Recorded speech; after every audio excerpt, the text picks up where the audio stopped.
2매물은 훨씬 초역세권에 도로 폭도 6m인데 3천 후반대 제가 끊을 수 있거든요. 주택은 여기가 수요가 너무 좋아가지고 10억 중반 정도 필요할 걸로 생각을 하고 임대 맞추면 수익률은 5% 정도. 송파에 최근 1년 동안 건축허가 받은 것 중에 비율이 높은 게 다중주택입니다. 그리고 그 얘기를 한 이유가 안녕하세요, 왕건대입니다. 안녕하십니까, 임장머신입니다. 자, 오늘도 여러분들한테 괜찮은 매물 오랜만에 제가 아닌 임장머신이 한번 갖고 왔습니다. 몇 편 동안 갈굼을 들어야 되나. 대표님이 보통 뒤끝이 있으셔가지고 최소 3개월에서 길면 1년 가거든요. 앞으로 하는 거 보겠습니다. 자, 그래서 여기는 어디죠? 송파구 방이동 먹자골목이라든지 방이동 학원가를 아실 텐데 그 사이에 끼어있는 송파나루역 동북측 블럭입니다. 지금 저희가 서 있는 사거리가 컴포즈 커피, 더벤티, 세븐일레븐 딱 모여있는. 그 다음에 우리는 유튜브, 얘는 닥튜브. 네, 전통시장에서만 볼 수 있는 요 빵집. 들어간다 하면 싫어하실 수 있지만 도로폭이 넓어요. 저 앞이 공원이에요. 녹음이 우거지고 애기들이 걸어 나와. 서울에 적을 두고 살고 계시는 50대 이상 분들이 가장 선호하는 컨디션이 다 있네. 초역세권에 나가면 메디컬이 있어. 그 다음에 조금만 걸어가면 걸을 수 있는 공원과 석촌호수 있어. 대표적인 게 시장. 애기들, 야, 이게 딱 우리가 뭐 의도한 것처럼. 비록 아파트는 아니지만 2020년 버전 덕선이네죠. 이런 데에 주택형 상품을 딱 개발한다. 임대가 걱정이 되세요. 이거? 요새 하도 공실공실하니까 오늘 이제 상가주택 모델로 준비를 했거든요. 우리나라 사람들의 한 60%는 아파트를 선호하고 실제 건축물 대장사할 때 보면 주거용 중에 65%는 아파트라고는 하지만 비아파트도 사실은 괜찮죠. 2000년대 지금 다세대들이잖아요. 15년에서 20년대 그 사이에 딱 남아있는 빨간 주택, 심지어 다세대 공동주택이죠. 동화 속에 나오는 빌라죠. 동화빌라고. 요게 다세대여서 작업이 좀 안 되다가 이번 작업도 되고 가격도 평당 4천만 원에 이제 나와 있는데 솔직히 조금 더 협의 여지가 있다. 3천대면 너무 괜찮지 않아요? 이거는 내가 처음에 낙찰받았던 그 빌라랑 외관이 거의 뭐 빼박이네. 그것도 동화빌라 아닐까요? 그냥 장미빌라였어요. 근데 간판이 같은 업체에서 납품한 것 같아요. 방이동 148-16번지고요. 토지는 60평입니다. 2종 일반 주거지역이고 매매가는 지금 24억이 나와 있습니다. 평당 4,011만 원인데 조금 더 내고 하면 3천대에 매입할 수 있는 거고요. 지금 6m 도로를 접하고 있는데 동도로입니다. 건축물 대장 크게 의미는 없지만 부실 거니까 지하 1층에 지상 2층으로 된 다세대예요. 별도의 등기가 있는 건데 다 이제 작업이 된 거다. 자, 일단 시세는 시장 라인은 상권이 워낙 활발하다 보니까 매물도 희소하고 평당 5천만 원까지 거래가 되고 있고 역에서 좀 멀어지고 4m 도로 끼면 3천 후반 아니면 4천 초 중반까지 다 거래가 돼요. 근데 이 매물은 훨씬 초역세권에 도로 폭도 6m인데 3천 후반대 제가 끊을 수 있거든요. 그러면 아주 시세로는 괜찮다. 가장 무난하게는 상가주택이 좋다고 보는데 특별히 이게 상권지는 아니니까 일반적으로 시세를 뺀다고 하면 주택 시세만 집중해서 말씀드리는 게 좋을 것 같고요.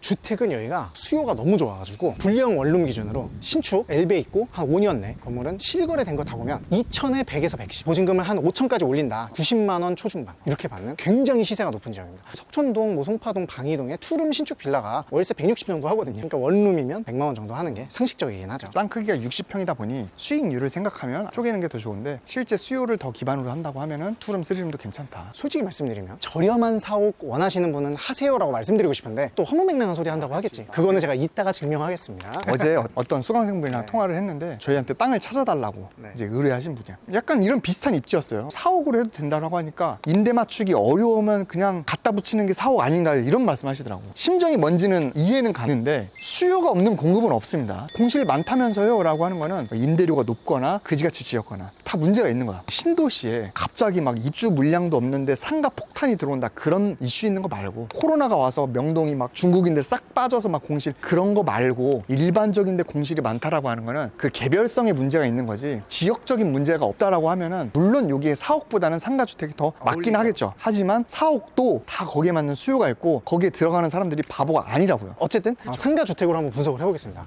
이쪽이 북쪽이에요. 담벼락도 뭐 깨끗하고 지적도도 나쁘지 않죠. 깔끔하죠. 이게 좋은 게 앞뒤가 신축 빌라여서 경계면도 좀 깔끔할 거예요. 하나 약간 여러분들이 신경 쓸 거는 전봇대죠. 주차가 보통 여기로 들어가겠네요. 여기가 북쪽이니까. 여기는 진입로라든가 이런 거에 있어서 약간 유관상 그럴 수는 있네. 이건 AI로 지우시면 되니까요. 그래서 이거를 어떻게 개발하면 좋냐. 땅이 60평이죠. 2종이니까 66에 36. 그럼 36평만큼 먹을 수 있는 거고 그 다음에 2종이니까 250%, 2.5배까지 지을 수 있는 거야. 60평이 2.5배면 그거는 안 적었는데 주택이라 어차피 용적률 다 못 채울 것 같아요. 그래도 일단 초기 불입.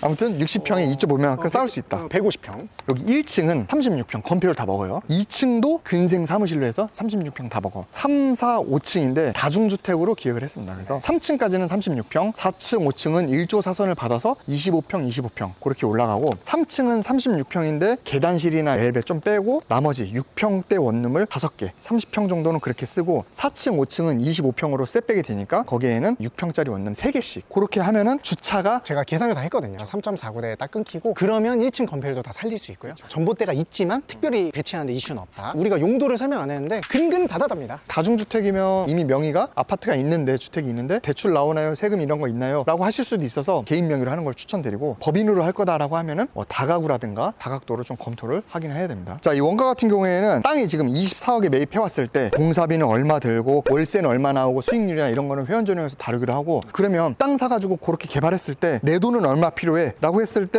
10억 중반 정도 필요할 걸로 생각을 하고 그렇게 했을 때 임대 맞추면 수익률은 5% 정도 나올 거다라고 예상이 됩니다. 자세한 내용은 회원 전용에서 다루는 걸로 하고 그래도 주택이 싫다. 사무실 또는 상가가 좋다. 근데 여기는 주택가 아니냐라고 하는 분들을 위해서 보여줄 게 있죠. 한 두 필지만 걸어가 볼까요? 근생은 여러 가지 용도가 있죠. 상가도 있고 오피스도 있고 비주택을 통상 근생이라고 사람들이 많이 부르는데 그 중에 오피스, 사옥은 가장 주택에 가까운 근생이라고 볼 수 있어요. 그래서 의외로 주택 지을 땅에 사옥을 짓는 분들이 꽤 많이 있고 그게 유행처럼 번져서 강남 이면의 오피스라든가 통사옥이라든가 그런 트렌드가 생긴 거죠. 수요가 있으니까. 두 필지 건너왔거든요. 멋진 근생 건물이 있고요. 요거는 통사옥이고요. 아주 유명한 건축사님의 사옥입니다. 강남에 계셨죠, 이분도? 보면은 되게 조용합니다. 건축사가 얼마나 생각할 게 많아. 창의적으로 영감도 생각해. 얻어요. 영감. 할머니는 안 왔나요? 그다음에 역세권이니까 직원들 출퇴근하기 좋고 차로 오기도 편하고 뭐 힙한 상권을 원하면 성계단길, 한 블럭 건너면 방이동 먹자, 술상권. 그 다음에 이 코너창을 많이 낸 이유가 여기 공원뷰를 염두에 둔 것 같아요. 근데 직원들 출퇴근하기 멀지 않나요? 라고 하는데 그렇게 따지면 강남 말고는 사무실이 없어야 돼요. 서울의 3대 업무지구에 대부분의 대기업이나 중견기업이 있는 건 맞지만 다 그런 건 아니다. 좀 걸어볼까요? 여기 공원이 있으니까 공원 앞에 가보자고. 지금은 없어진 흑백 건물주라는 그 컨텐츠를 할 때 다뤘던 건물이 공사를 하고 있더라. 제가 픽했던 저는 이거다. 하풀까지는 아닌데 이쁜 카페가 있긴 있네, 그죠? 두 번째 물건이 이 공원 뷰를 마주하고 있는 건물입니다. 뭐라고 해야 되나? 베이지색? 파크 더 베이지로 하겠습니다.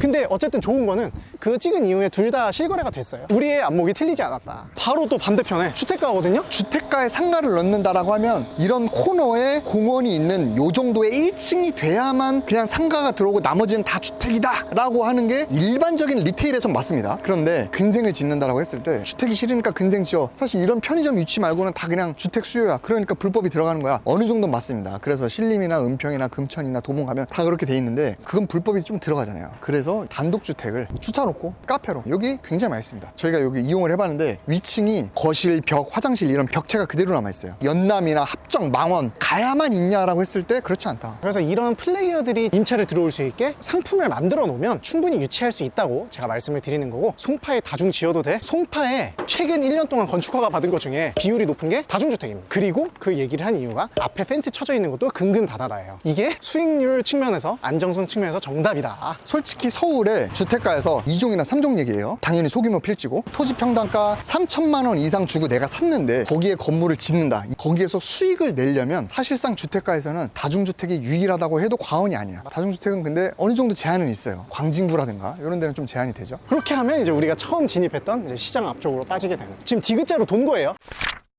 그래서 오늘 매물 탐사대 제가 오랜만에 동반 출연을 하면서 조금 세미 임장처럼 도보 3분 거리에 그 골목에만 해도 다양한 상가, 사무실, 동일 사례가 있다. 아파트 투자, 구분 상가 투자, 아니면 경매, 토지 말고 중소형 개발이라는 게 굉장히 복합적인 여러 가지 다양한 것들을 할 수 있는 게 오히려 더 재밌는 것 같아요. 그만큼 다양한 루트가 있다라는 걸 좀 말씀드리고 싶고 저희는 또 다음에 좋은 매물 가지고 찾아뵙도록 하겠습니다. 감사합니다.